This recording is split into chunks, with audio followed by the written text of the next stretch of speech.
were examining Sparta, the most important, I think, of the early polis, certainly of the, once we get into the 7th and 6th centuries. And I was describing the formal constitution of the Spartans, having mentioned the kings, 2 of them, and the Gerousia, the council of elders consisting of 28 elected men, over 60, and the 2 kings to create a body of 30. Then there is the Spartan assembly, which consists of all the adult male Spartan citizens. And that, as in most states, it really originated from the idea of having the fighting men participate in decisions, and the kinds of decisions that undoubtedly were the first decisions the assemblies made. And in the case of Sparta, I would guess almost the only decisions they made were questions of whether to go to war, whether to make peace, whether to make alliances, and so forth. Now, it's worth mentioning that that assembly, you want to distinguish that assembly from what I'll describe shortly about the Athenian assembly. In this assembly, it is true that all adult male Spartans were participants, but, and let me also say that they came to the meeting dressed in their military uniform, apparently including their shields, because when a question was put to the Spartans, the way they responded was by shouting and banging on their shields, whereupon the presiding official would try to determine which side had the loudest noise. It's like a voice vote in one of our own meetings, only a little bit more colorful. And only, of course, if the presiding official decided that he couldn't tell which side had made the most noise, would they resort to a separation, like the British Parliament, those in favor over on that side, those opposed on the other side, and he would count, and out would come the result.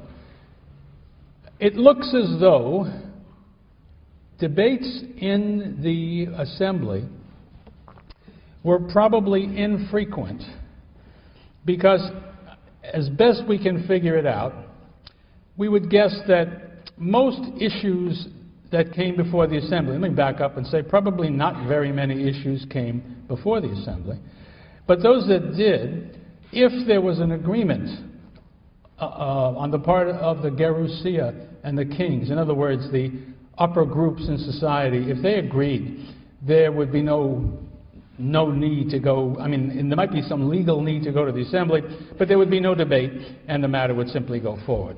However, some scholars go far too far in suggesting that there never was a debate in the assembly. There are debates reported to us in Thucydides, which make it perfectly clear that they did. But it is worth pointing out that so far as our information goes, the only people who spoke at those assemblies were the kings, the Gerousia, or a group of people I haven't mentioned to you yet, the ephors, the 5 ephors. I'll describe their situation for you. But for the moment, they are annually elected officials of the state. In short, the average Spartan did not ever speak in the assembly, it appears. So it's not a democratic assembly, even though every single citizen is there if he wants to be. And so that's part of the mixed and rather confusing aspect of the assembly. Let me turn now to the ephors. These, according to Spartan tradition, were invented somewhat late in the development of the Spartan constitution. The word ephor comes from the word which means to oversee, oversee what's going on. They were, in a certain sense, the overseers. And one of their duties was to keep watch on the kings and to see that the kings didn't do anything improper, illegal, irreligious, or anything of that kind.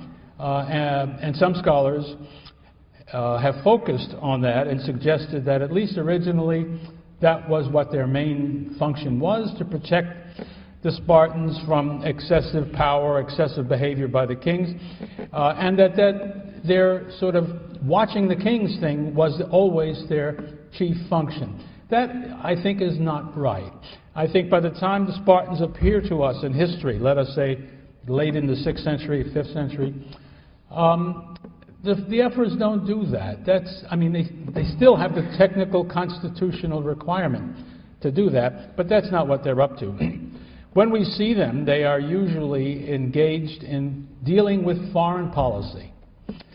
So if a neighboring state wanted to communicate something to the Spartans, either it might be an offer of an alliance, or it might be an order to do something, or else war would follow, or a negotiation for peace, any of those things, first they would come to the Ephors, of which there were 5. And the Ephors would then decide what should be done. I would say in most cases they would, unless it was very, very serious, they would be able to give some sort of answer to it. But when it involved something fundamental like war and peace or alliances, then they would have to go to the assembly to get their approval. But my guess is that it would have been wildly reckless and therefore never done for the Ephors not to go to the Gerousia first.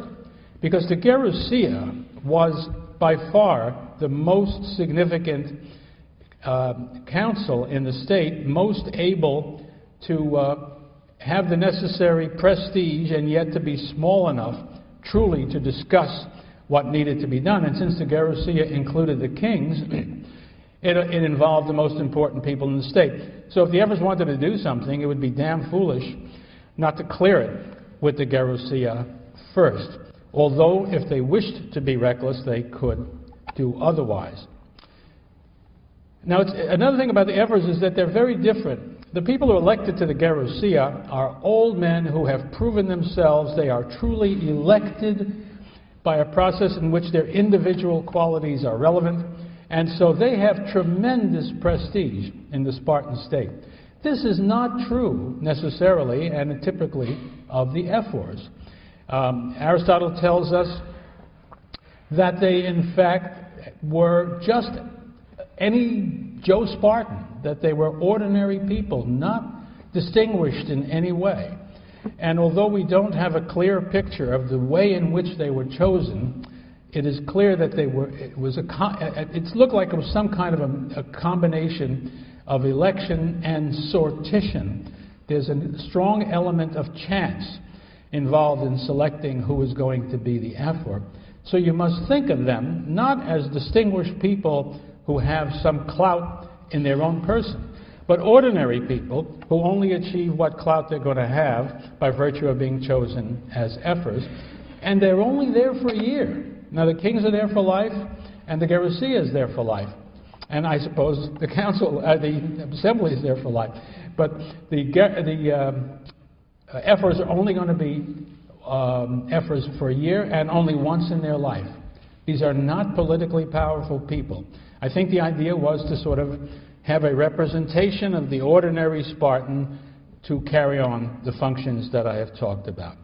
On the other hand, they were given the responsibility of seeing that the kings were in line, and they had various techniques or various policies and processes which had them make judgments as to whether the kings were doing anything wrong. And if they did, they could make that point. They could go to Delphi and ask the god if they were right in thinking something was wrong. And if they came back, the kings would be put on trial.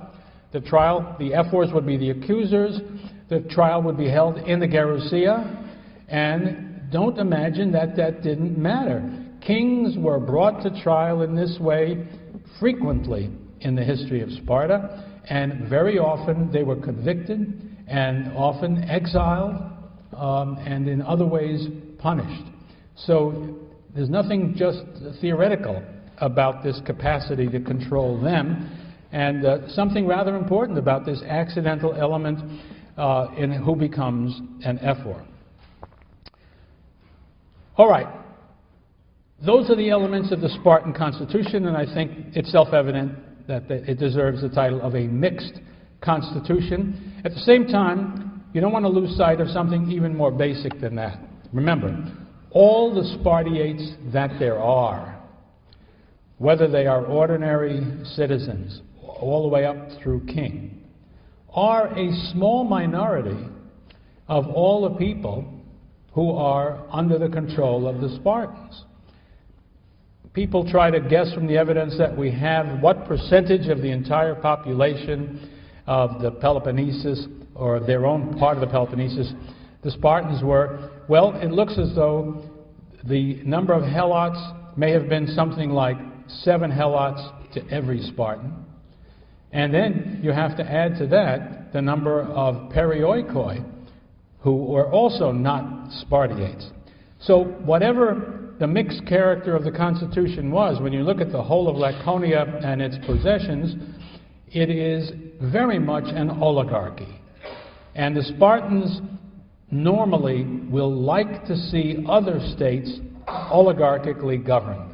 They will not like to see either extreme. They won't like democracies, and they won't like any form of autocracy, which in Greece typically took the form of tyranny. And so the Spartans gain a reputation of being, because they often fight against tyrants, they gain the reputation of being hostile to tyranny. Which brings our attention to the subject of foreign policy, very important for Sparta and for the Greek world, because, as I think I mentioned before, the Spartans became the first state to be in command or in control or to be the leaders of a coalition of states, not for a specific purpose only, but a permanent coalition of states, which the ancient Greeks referred to as the Spartans and their allies, which modern scholars have come to call the Peloponnesian League, and I guess I will use that term and you'll see it all over the place. It's an imprecise term, because some of the members of let me say, a better term for it would be the Spartan Alliance, which is what pretty much the Greeks called it, because not everybody in the Peloponnese was a member of the Peloponnesian League, and not every member of the League was in the Peloponnesus. But still, we all will know what we're talking about when we speak of the Peloponnesian League, though I shall try to remember to speak of the Spartan Alliance most of the time. Well, how did it come to exist? Again, as in most things in Greek history, the beginnings are shrouded in legend and are not absolutely clear, but perhaps the place to start is to say maybe around 570 BC. The Spartans, who had been successful in apparently in turning around to some considerable degree their defeat back in the 7th century by Phaedon of Argos, and were expanding their influence and power in the Peloponnesus, suffered a defeat in the region of Arcadia to the north of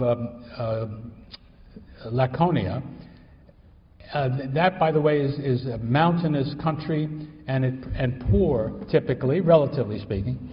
And it provided some of the toughest warriors in the Greek world. So it's no miracle that the Spartans had a hard time up there. And it looks as though it's at that point that somebody or somebodies in Sparta came up with a bright idea which changed the nature of the Spartan situation, and also introduced something new into the Greek world at the same time. They defeated the town of Tegea, which is located just to the north of Laconia. It's a very important state for the Spartans, not just because it's the neighbor right to the north of them, but because, you remember what I told you, if you want to get to Messenia from Sparta, you can't go across those mountains. You've got to go up north and then go left, go west into Messenia. Tegea is right there where the road turns west, so its strategic importance is very great. The Spartans got into this war with Tegea, and they gained control of Tegea, where they claimed to have discovered the bones of the great Homeric hero Orestes, and taken it away from Tegea, the bones I mean, and buried them at Sparta. Also, there was a legend that maybe they propagated, that showed up in some poetry we have, that Agamemnon had moved from his home base in Mycenae to Sparta, with an attempt, in other words, to connect these Dorian Spartans with the legends of the great men of the Achaean world described by Homer. And finally, we are told late in the 6th century, King Cleomenes, who was one of the aggressive Spartan rulers who expanded the power of Sparta, said on one occasion, "I am no Dorian, I am an Achaean." What's this all about? Well, it looks like as the Spartans begin to extend this league that I will be telling you about in a minute, they want to reduce the amount of resistance that they're going to get into. Dorians versus Achaeans still seems to have some meaning to the Greeks. Remember the business about what happened in Sicyon, when the tyrants of Sicyon made this sharp distinction in favor of Achaeans against Dorians. It suggests that division among the Greek peoples hadn't died down yet, and I think that's what's going on here. Spartans are trying to claim union with the Achaeans, not dominance over them. Anyway, nonetheless, the Spartans start taking on other Greek states, trying to establish their domination, and are very successful.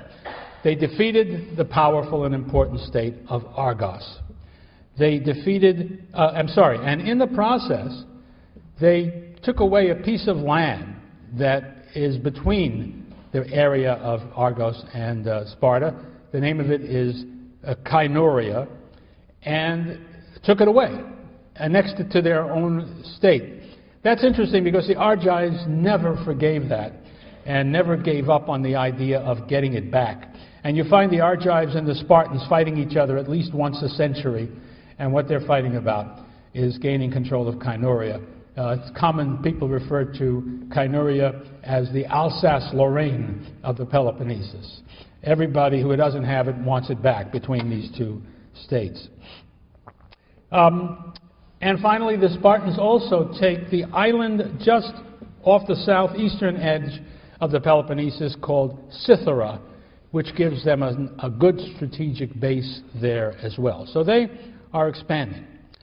Now, what happens, I'll go back to Tegea for a moment because that's the first case we hear and it's the model. When they defeat the Tegeans, instead of simply annexing their territory, subordinating the people or subjecting the people to Spartan rule, they do something different. They offer the Tegeans an alliance. The character of the alliance, certainly in the full-fledged history of the Spartan alliance, we can't be sure whether the words I'm going to speak to you now were all there in the original oath that the Spartans made their allies swear, but it was there by the end of the 5th century anyway. I think something like it either was in the oath or was understood. And that is, the state that was defeated agreed to accept the leadership of Sparta, and the word that's involved here is hegemonia, and the leader is called a hegemon, and that is something different from being your master, your despotes. It's a little bit less, or at least you want it to seem that way. And to have the same friends and enemies as the Spartans had, and to follow them wherever the Spartans should lead. A short way of saying it was that they turned their foreign policy over to the Spartans and accepted their leadership in war.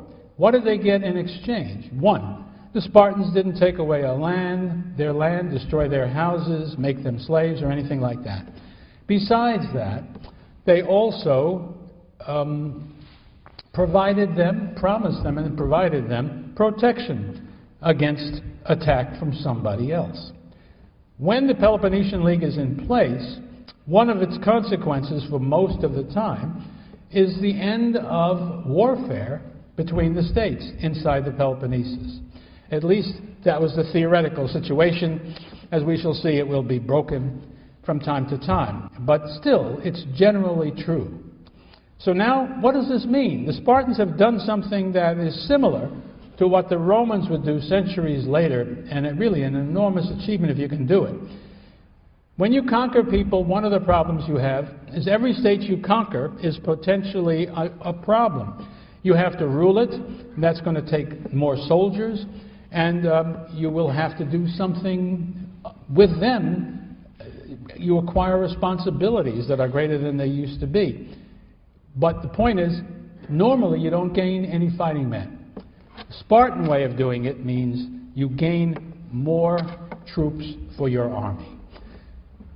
When the Spartans go to their allies and want to go to war, they tell them, send your allotment of troops to the place we tell you on the day we tell you. That allotment could well be 2/3 of their army.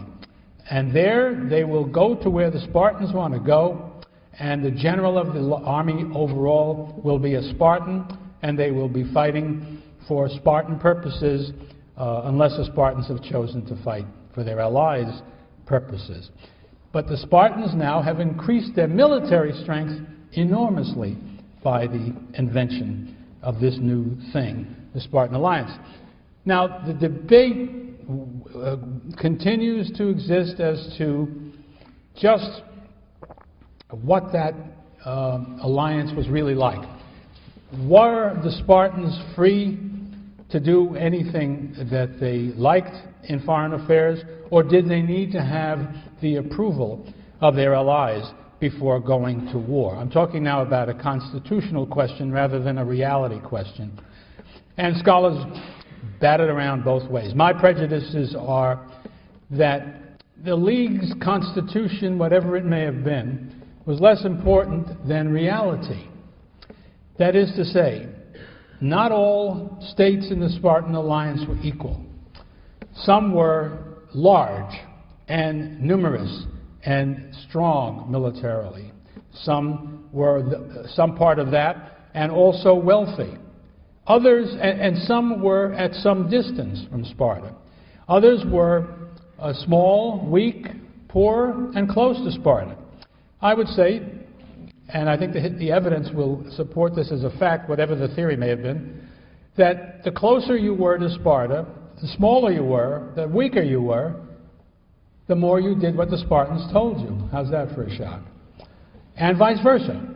The stronger, the more distant, the wealthier you were, the more independent you were of the Spartans. I would say much of the time, most of the time, people did what the Spartans wanted them to do. But we have many occasions in which states refused to do so and even get in the way of the Spartans. Now, I think the Spartans very often, when they had to do something, called a meeting of the Spartan alliance, consulted their allies, but it's not necessarily true that they took a vote as to what the allies thought. Sometimes they did. I think sometimes they didn't. It all depended on the situation. If you want your allies to come and fight with you, it's better to have them do so willingly than under orders. And so that will explain, in my opinion, some of the reasons for calling a Peloponnesian League meeting. Not necessarily that they were required to do so. But I've given you a mixed and rather vague picture, and I think that's the real picture. I think you can't be very sure, either because this evidence doesn't allow us to be sure how the League was supposed to work and how it really did work, but I also think nobody could tell in advance how it was going to work, whatever the understood Constitution was. After all, one of the most important things that is involved in membership in the League is that when the Spartans say, I want you to come and fight with me for these purposes, you come and you bring your army to do it. But we have a period in Thucydides' account of the Peloponnesian War in which important states like Corinth and Thebes, among others, simply say no. And when the Spartans say, well, why aren't you doing what you're supposed to do, they come up with a very nice cock and bull story supported by theoretically religious motives why they can't do what they're supposed to do. And the Spartans have to put up with it. There's nothing they can do about it. So I think now that I've mentioned the constitutional technicalities, I think the real thing to ask in each case is what are the realities of the situation, and by which I mean mainly questions of power that determine what's going to happen. All right, but by the end of the 6th century, there is this Spartan alliance, and Sparta alone among the Greek states is a hegemonal power and able to use, by Greek standards, a much vaster military force than the Greeks have ever known. So that when the Persian Wars come upon them, there will be no hesitation and no doubt. The Greek league that will fight the Persians will be led by the Spartans. And so great was their respect in which they were held that not only did they command the armies, even though they had no navy and no naval tradition, they were even put in charge of the fleet, although they often had the brains to use other people who had more experience to do the actual leading. But Sparta is in this position, and I think that's important. Well, let's step back a moment and take a look at the Spartan state as we've been describing it, and ask what is it that motivates the Spartans as a state, first of all, in its foreign policy. Because as we shall see, there's this remarkable thing that even though they are by far the strongest military force among the Greeks, they are more than usual reluctant to fight. And they don't like to fight wars if they can avoid them. Especially they don't like to go any great distance to fight a war away from home. And they don't like to fight for any long period of time if they have to be away from home. And the reasons for that are really what I want to make you see. At the core of it all, according to Thucydides, it was the fear of the Helots.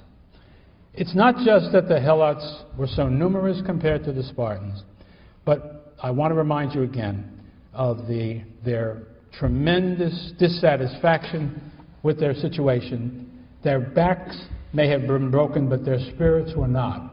They always were hoping to have a rebellion in which they could undo this extraordinarily heavy burden that they carried. And somehow, in spite of the hundreds of years in which this has been going on, they did not lose sight of their nationality, of the fact that they were Messenians, and that they were a people, and that they had to throw off Spartan control of them if they possibly could. And their feelings towards the Spartans were, as you might expect. There is a story of a rebellion, I think I mentioned this to you earlier, early in the 4th century in Sparta. Somebody's trying to stir up the people against the Spartan government, and he mentions to people he's trying to enlist in his side, the Helots, he says, who would gladly eat the Spartans raw. I think that's what you have to have in your mind if you want to understand what the Spartans think. If we take our whole army, leave town, go 3 days march away, how do we know we'll find anybody alive when we get back?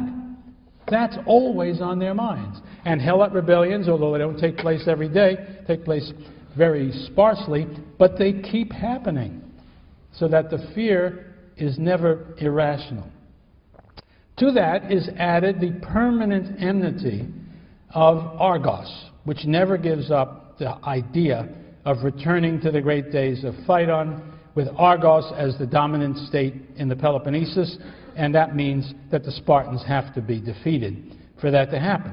And so the Argives combat the Spartans time after time. Good stretches in between because the Spartans always beat them and do great harm, so that it takes a long time for them to come back. But they're there. They don't go away. It's a problem. So the Spartans, of course, have a need of a collection of states that stand between them and their potential enemies, of whom the Argives are the most important. So you can look at the Peloponnesian League in general as the way in which the Spartans dealt with the danger they felt internally and externally. Another element that the Spartans always worry about. Remember, why are the Spartans so successful? Numerically, they aren't many enough to actually just defeat anybody by numbers. It's because they are the best. And why are they the best? It's because of this training system, these values, this way of life that is the purely Spartan way. So there are always, I would argue, likely to be a majority at least of Spartans who are suspicious of and hostile to any kind of change, internally certainly, and externally, because external things have internal implications.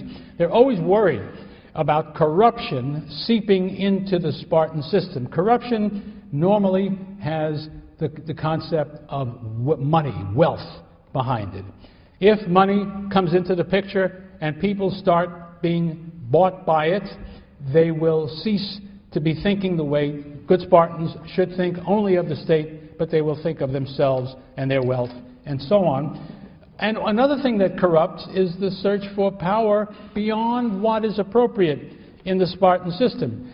Remember that incredible contradiction where everybody is a similar, almost an equal, but each one is vying for honor, which is not available universally to all. And so that means if you are a conservative Spartan, and the two words are practically the same, you're going to be worrying about that. And that leads to conservatism in foreign policy. War is going, if you win, you're going to have booty, loot of some kind will come back into Sparta. Moreover, some people will gain reputations because of their fighting in the battle, will bring them excessive honor, will fill their heads with a sense of their own greatness, and again, threaten the stability of the Spartan state. So all of that is going to explain why the paradox of the greatest military power in the Greek world, reluctant to fight, and their power is not used to acquire economic benefits.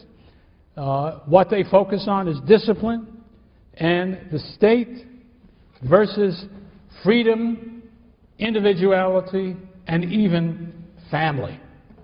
There you have this strange society, a closed society that does not normally permit people to come and visit Sparta. And even those that it permits to come to Sparta, during one period of the year, they actually force all foreigners out of town and do whatever strange things they do. And now when we're talking about the fully developed Spartan state, there are no exercises of the arts such as existed before the system was created. There are no luxuries legally in Sparta. There are few creature comforts. Again, I suspect at some fairly early time there were violations of these things, as individuals who had the power to do so might well try to enjoy these things in spite of their being barred. But the main thing is you couldn't, if you had them, you couldn't really show them. You couldn't flaunt it because that would be disastrous.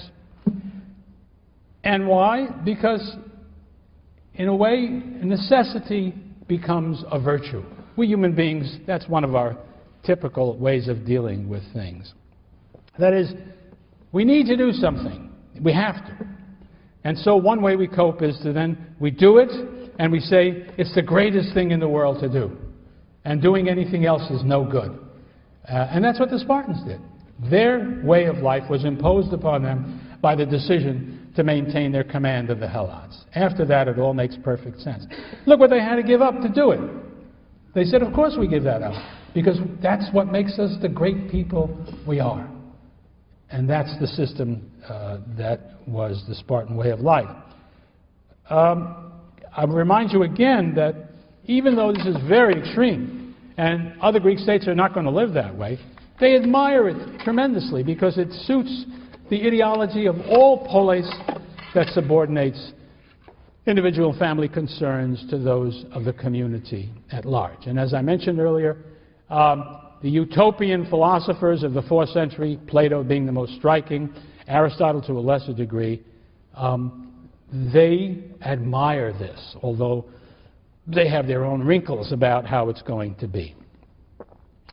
Nothing could be greater as a contrast to this way of thinking than the way that the Athenians will develop when they go through their growth as a polis. And so let's take a look now at Athens to see how they came along.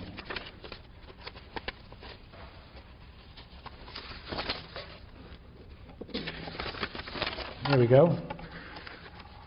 Athens, I hope you remember from your maps, is located in the southeastern portion of the Greek peninsula. Sticks out there into the Aegean Sea. Its geography, it's about 1,000 square miles is Attica.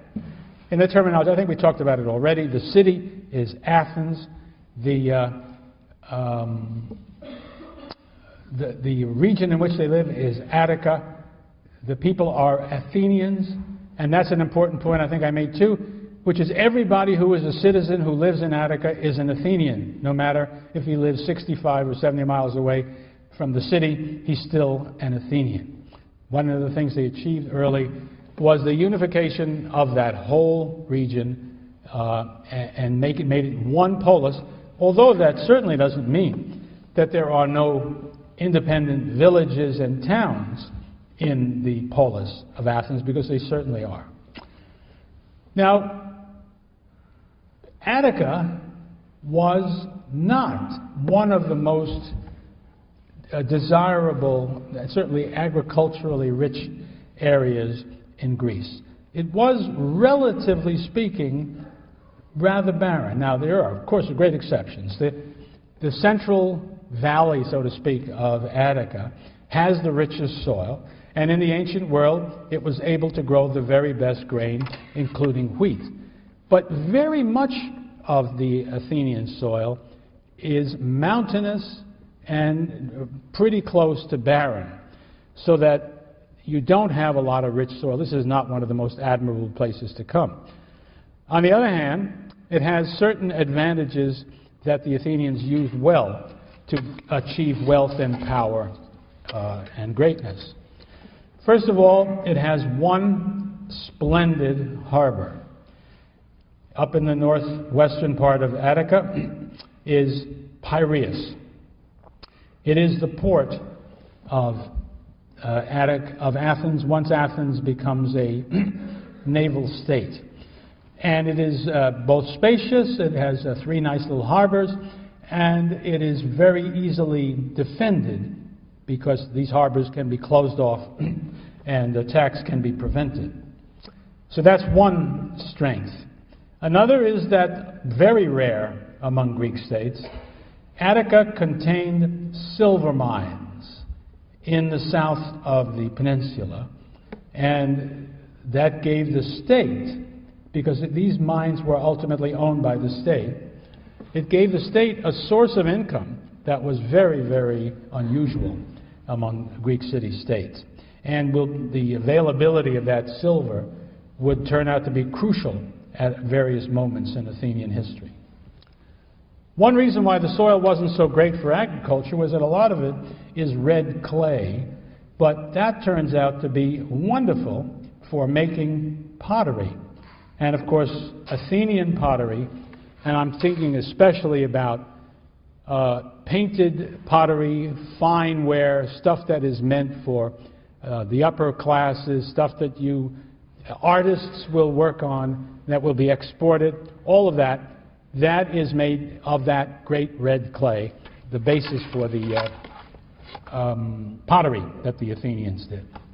Another natural resource of great value and a great blessing to those of us who can still see the remains of the Athenian experience is the marble that comes from Mount Penteli, as the Greeks call it now, Pentelicon, as the ancient Greeks called it, in the northeast portion of the Attic Peninsula, and it produces, you can still go see it, wonderful, beautiful, fine-grained, white marble. And that's the stuff that the Parthenon and all the other buildings, temples on the Acropolis and around Attica was made of. And that enabled the Athenians to build those temples as few cities could, because there it was, sitting in their territory, not a source of the kind of tremendous expense it would be for other states that would have to buy it and bring it in.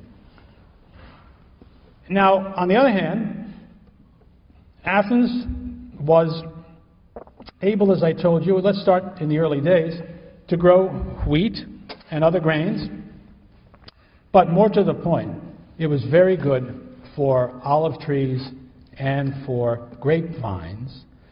So as we will see, when the Athenians begin to exploit all of their land, not just the bottom land that works for grain, but also the less desirable land, and produced wine and olive oil, that was a source of agricultural wealth that would play an important part in their history. Now, their own story about their past was something like this. They, unlike the other inhabitants of southern Greece, according to their story, never experienced a Dorian invasion. Now, the Dorians did come down and sort of bang at the door of Athens, Attica, but they were driven off by the Athenians and never made their way into it. So the Athenians claimed that they were, in a certain sense, the purest of the pure Greeks, and they went to great lengths. One of their stories claims they were, as the Greek word goes, autochthonos. That is to say, they sprang from their own soil. In fact, they said they were in Attica before the creation of the moon. Guess you don't have to believe that, but on the other hand, it's their picture. We were always here, the original indigenous people.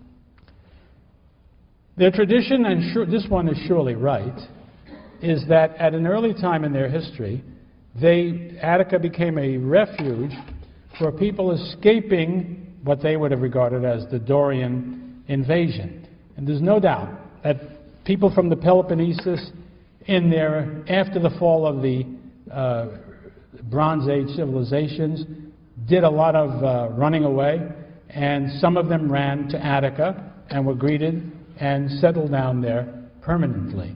And some of the most important and most aristocratic Athenians traced their ancestry not to the Athenians who were there before the moon was created, but to people who had come in this flight sometime after the end of the Bronze Age. It is a tradition not of producing conflict, but of producing harmony. These exiles, we are told, were brought into the Athenian people and lived among them as Athenians. No split, no division. Similarly, there is nothing like the Helot class in Athens. There are no serfs. There is no suppressed population waiting to get at their rulers. So that there's a kind of a historical good fortune which says Athens is going to be without internal strife. I don't mean totally, but to a great degree compared to their allies, to the other Greek states. Now, one important example of what happens in Athens that doesn't happen in other states is this. There's a tradition in Athens of an event called synoikismos. It's on the site, so you can look it up, which means unification. It really, if you take the word apart, it means the bringing of households together. There is no set of local rebellions against the major city. No need to go to war. Now, there were obviously wars back there in the early days of the polis, when the city of Athens became the dominant city, but we know so little about them, it's as though the memory has been entirely forgotten. And the picture that is painted is one of everybody sort of happily living together, no conflict.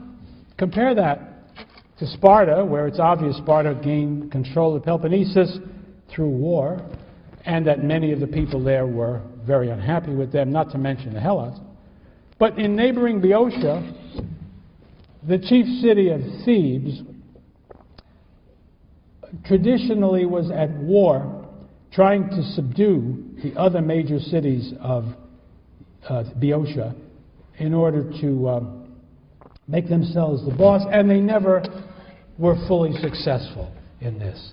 So Boeotia is torn to some degree by this internal conflict, which makes it harder for Thebes to achieve the kind of power in its own home territory that the Athenians are able to achieve. Let's take a look at the earliest society of Athens as first we come to know it. Warning about this is that the story often comes to us through people like Aristotle, who like to make things neater and put them nicely together rather than to leave little bumps or anything like that. The society we're talking about, this earliest society, is aristocratic. And remember, it's important to notice the difference between aristocratic and oligarchic. Aristocratic means rule by the best. And best in that time means simply best by birth. Just look around, excuse me a second. No chairs today, huh? Let me, my back is hurting me. You got a chair?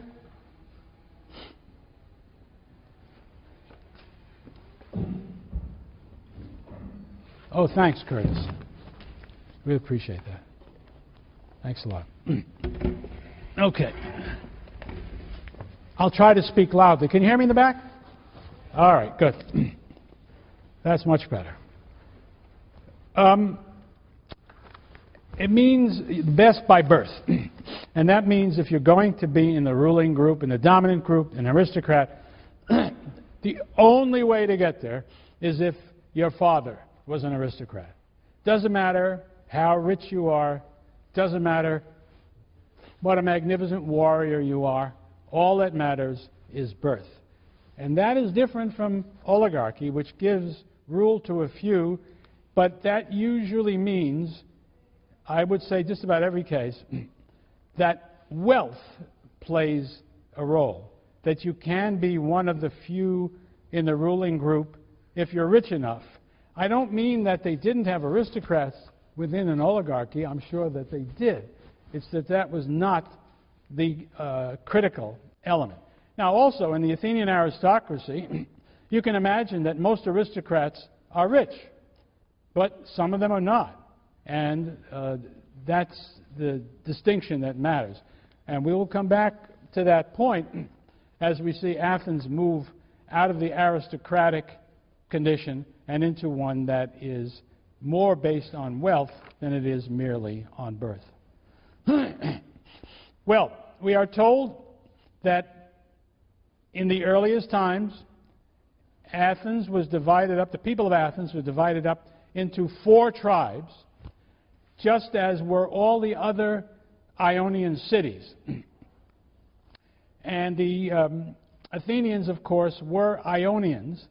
This is a point worth making, because most Ionians lived on the coast of Asia Minor or on the islands of the Aegean, and the Athenians were pretty much, I'm exaggerating, but mostly the only Ionians on the mainland. They sort of were an interesting middling group between the Dorians of the Peloponnesus and the Greeks of other types elsewhere, and the Athenians sort of stood between the mainland where they existed, where they were, and the islands and across the seas.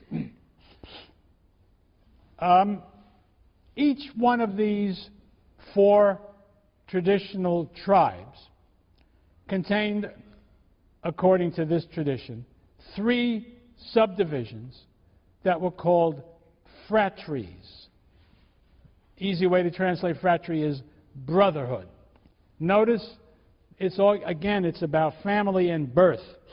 You are in a phratry, you're in that phratry because so is your father, and it inherits it. But these phratries were very important. I should have mentioned that the tribes had important religious functions, that also the army consisted of 4 regiments, 1 for each tribe. So these tribes had great reality for the Spartans. You went not only to the religious festivals of the entire state, but you went to those only for your fellow tribesmen, which gave you a sense of belonging in that tribe. And I think that's important. And the phratries were smaller versions of the same thing. Phratries had religious rites of their own. And in fact, the phratry appears to have been the unit that really mattered in terms of the place where you sort of established your belonging.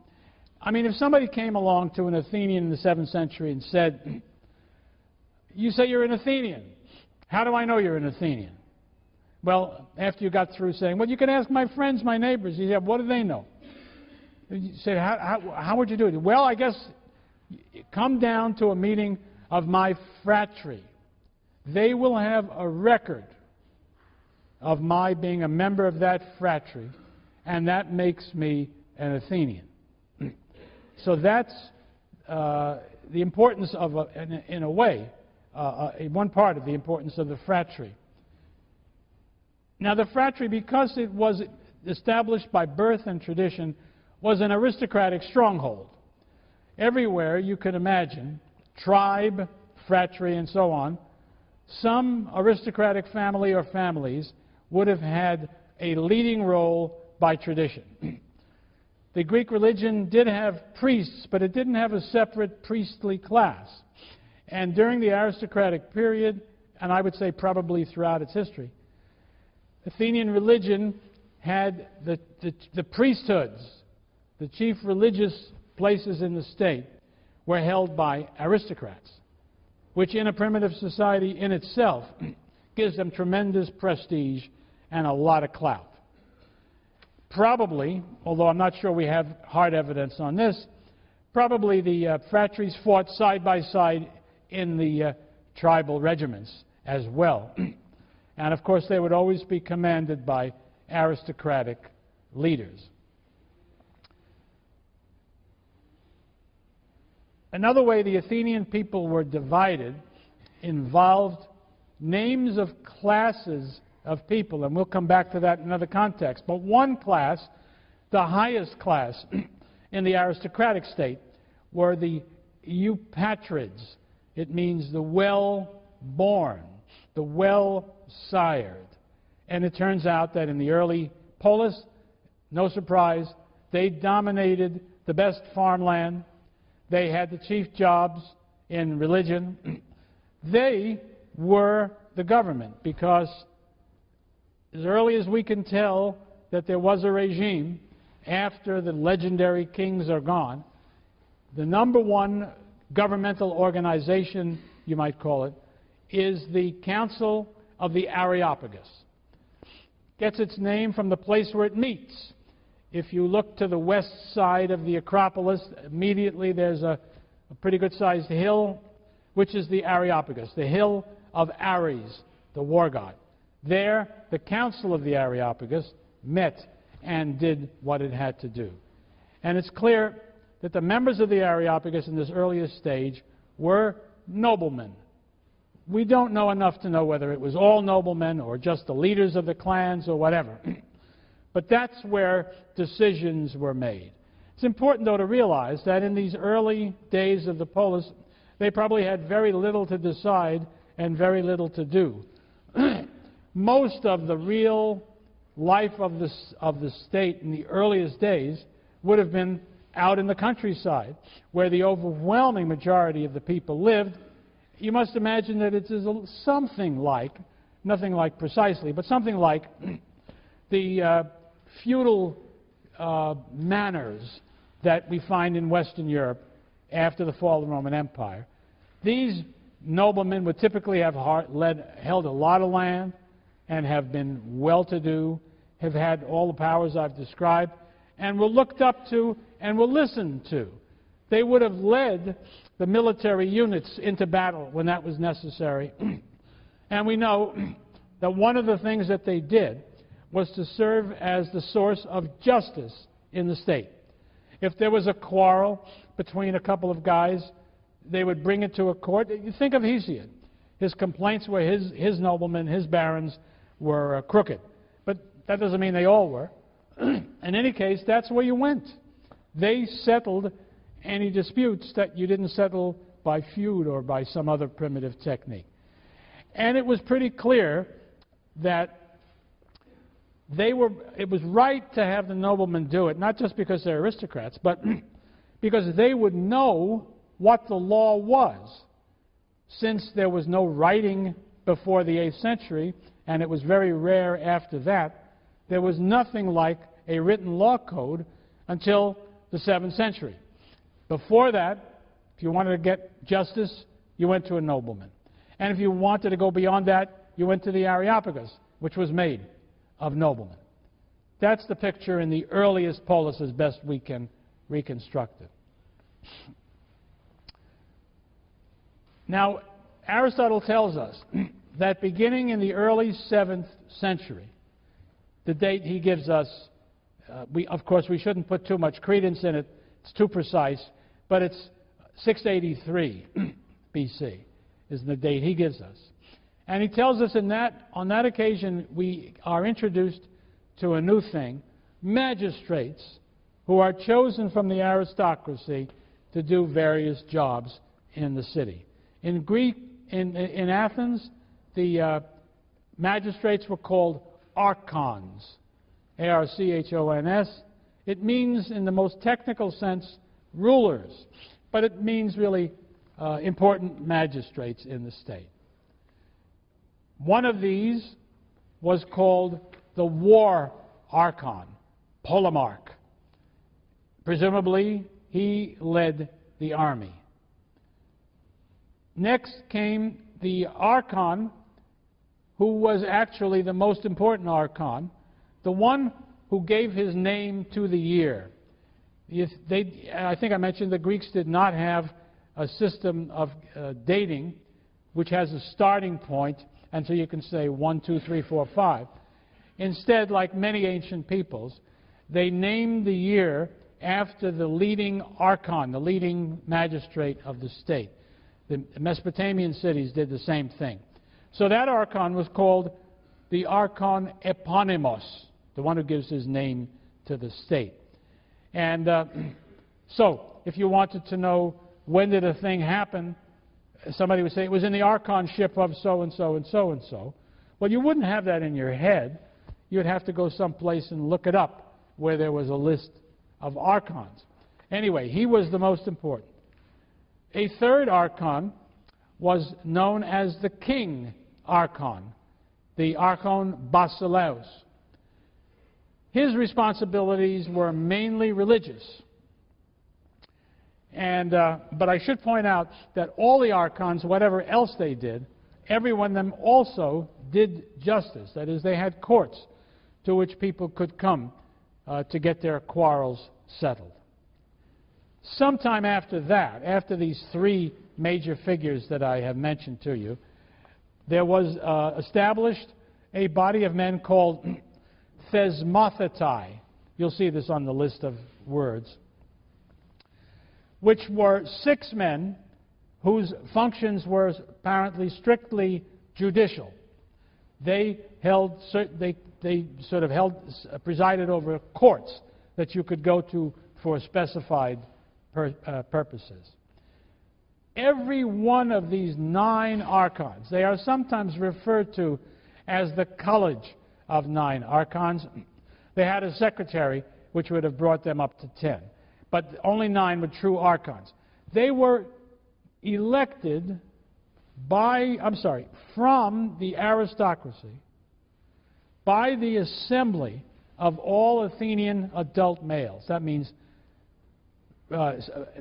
mainly not aristocrats. They chose from among the aristocrats for these archons, who served for 1 year and not again. That's a very important concept. Nobody in Athens holds an office at this time, or as far as I can tell, at any time. Well, I back up. At this time, for more than a year. The only thing in town that has continuity, that can develop power and influence over a period of time, is the Council of the Areopagus. And that's what aristocratic and oligarchic regimes do. They are very nervous about individuals who acquire too much power, popularity, influence, which will threaten the character of the aristocracy. Aristocracies, this may seem funny, but aristocracies love equality. Equality among aristocrats. And then tremendous inequality between them and everybody else. Sort of the way Yaleys feel about things, really. Yaleys are very nervous about anybody sticking his head up above the crowd. Because, you know, it's like the question always is, why not me? You have high expectations of yourself. And so sometimes, unless you're invaded by later religious ideas that the Greeks didn't have, you're not humble. You're vying for honors. I always see Greeks in front of me when I see Yaleys. An aristocratic republic is what we have. Not a monarchy, but a republic. Dominated insofar as it's dominated by anybody but individual aristocrats, by the Areopagus, and at some point in the history of that institution, it consists now of men who have been archon. The year after their archonship, they automatically go into the Areopagus and remain Areopagites for life.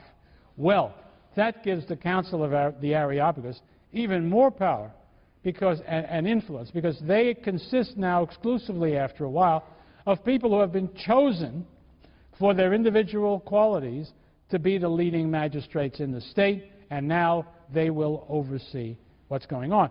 And you can bet they will be looking very carefully over the shoulders of the aristocratic archons whenever they are in power, to see that they're not screwing up, but also to see that they are not getting too mighty and too powerful. The weight of the power of the Areopagus must have been enormous in this system. So the rich and the well-born, because they are pretty much the same in the early days of the polis, run the state in this official constitutional way. But I would also remind you that on their estates out there in the country, they run the thing just as well, with the farmers and everybody else out there kowtowing to them and seeking their favor. That's the kind of world that we have at the start. And then it comes to Athens, as it did to every other Greek state. A little bit later, it looks like, in Athens, all of the change and turmoil that we've seen in Argos, in Corinth, and other places. If we are right in talking about something like a hoplite revolution, it occurs in Athens too. And Athens grows slowly and, again, late, but it begins to engage in commerce to a greater degree than before, and in ancient handicrafted manufacturing. And just as it does elsewhere, it leads to new wealth and new class distinctions, which are now based not on birth, but on wealth. And we hear new terms, not all of them new, a couple of them new, that come into the picture. We hear about Athenians divided into different classes. Excuse me. One of these, you remember, was the Eupatridae, the well-born. That's the old story. And there really were only two, those who were and those who weren't. But now we hear about people called hippes, and it means horsemen, cavalrymen. Well, you can't own a horse and ride a horse unless you have a lot of money. Horses are expensive. So there are rich people now who are these cavalrymen. Well, they've had cavalry in the past. They've always been aristocrats. But what we will see in the future is that there will be men who are hippes who are not necessarily aristocrats. At the bottom of the barrel, we hear about people called thetes, T-H-E-T-E-S. They've always been around. They are the poor. They don't own land. They live at the mercy of chance. They work for other people. They do anything they can to stay alive. But now comes the new thing. People called zeugitai, Z-E-U-G-I-T-A-I. What does it mean? It means yoke fellows. Now, there are two senses of the word yoke that seem to be involved in this.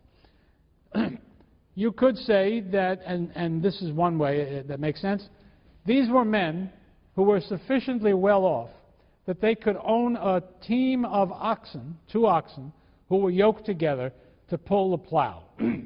That would make them respectably well-off farmers. We are talking about people of the hoplite class.